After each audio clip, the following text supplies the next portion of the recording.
We did a big story. By the way, Elizabeth's away, so it's just Thompson today.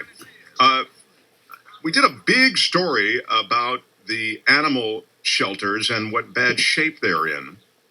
And this group, All About the Animals, a group led by Laura Jones, was sort of spearheading this effort to get some reform in the shelters. They pointed to what they considered inhumane conditions, and really by most yardsticks, there are inhumane conditions in the original report, which indicated there were photos and video evidence of this. There was a fecal matter, and they were vastly understaffed, and we even had the head of the director, I should say, Marcia Mayeda.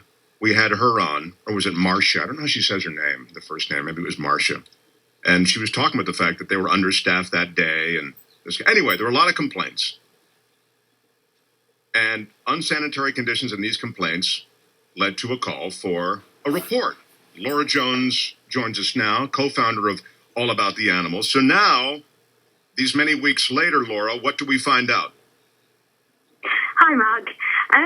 So we actually held a press conference yesterday to announce the results of our survey. What we did is we surveyed around 500 local rescue groups to get a really true picture of what is going on in these shelters, because we knew that those photos of the feces-filled kennels were just the tip of the iceberg, but we really needed to get more evidence and examples of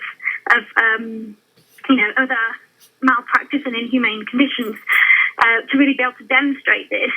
So that's what we've done. We had 111 complaints registered from rescuers, and it's absolutely shocking what these results have shown. And in addition, at around the same time, the report has been finalised by the Department of Animal Care and Control for their internal investigation. And the differences between the two assessments of the shelter environment is very interesting indeed. Let me guess, they don't think it's as bad as you do. Well, let me quote you from this report.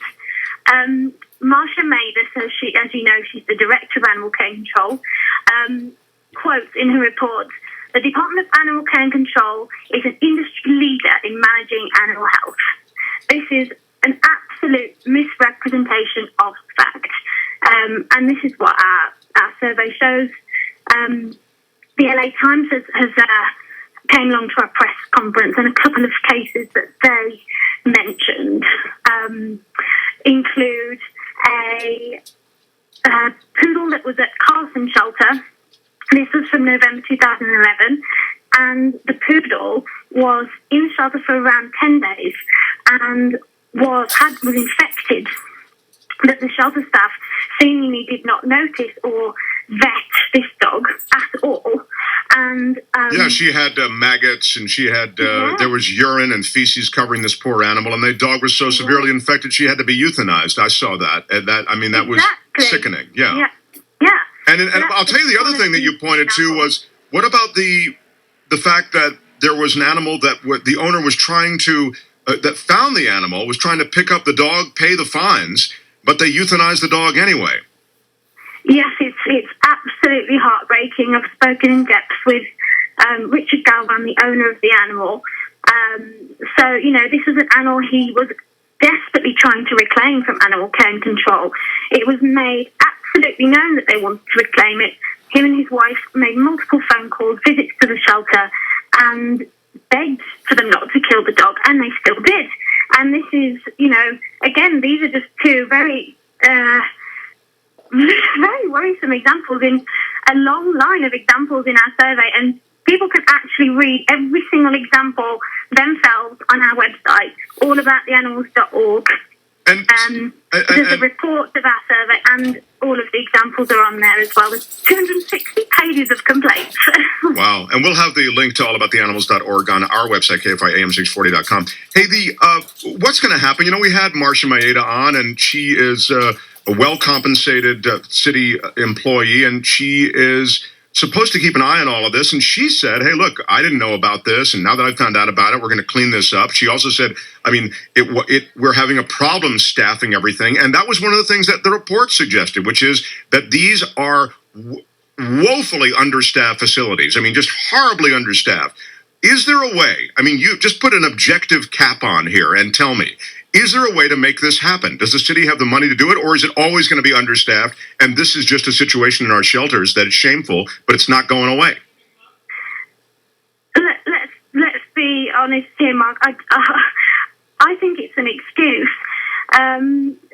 Money, I don't believe is the problem. I mean, the Department of Animal Care and Control have an extra $4 million appointed to them for the next fiscal year. This Marsha Maida has been in power since 2001. So, if she should have been screaming from the rooftops. If staffing has been such an issue for all this time, she's had a long time to make positive changes at these shelters, and it doesn't seem that has happened. And let me just read a quote to you from Josh Liddy, who is an animal rights blogger that closely follows the goings on at the shelters. So he said, the problem is not staffing or resources, although both could be improved. The problem is the quality or lack thereof of human beings that you have holding power positions within these shelters. They have no compassion or vision or energy to fix the system. They're simply control freaks who are cogs in that system who will do anything to protect their position within that system and thus the system itself. So that's an example of one of the pieces of feedback that we had. Well, there you go. I mean, look, if that's really true, and you, as you say, you have what looks like a systemic issue, and this Marsha Maida, who's the director, she is unable to manage this. It should make us all angry because we care enough about these creatures to scoop them up and put them in these shelters and hope that they get adopted. A lot of them are adopted out from various sort of groups and rescue groups that then kind of work the network, dogs and cats that deserve homes, and there are many, many adoptable animals. And to think that they lie there in their own excrement, it's disgusting. And we're better than that. Yeah.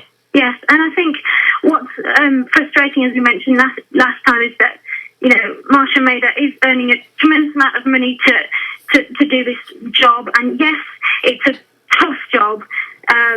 Yes, animals are going to die in those kill shelters while the overpopulation problem is so severe, but that doesn't give any excuse for the inhumane treatment in the shelters, and B, for the wrongful killings that are happening. And another example, other than the owned animal that was mentioned, is there are many examples of where rescue groups have expressed intent to rescue animals. They've been literally on the way to the shelter. The shelter has that in their notes, and they still kill the animals. And that's just horrible to think of. Yeah, that's just awful. Laura, thank you so much for joining us. Laura Jones, co-founder of All About the Animals, allabouttheanimals.org. You can read the report. Hey, Marsha, if you're listening, come on with us, but come on with us when there have been some real reforms. Come on with us when you're doing something there that's really going to make a difference. You should be as angry as we are. And Laura, thank you for spending a few moments with us. Appreciate it. You're very welcome. Yeah. I mean, we're better than that. And we run a city, and she says it's really tough, but we're all part of this community, and we all want to see a better job done in this area.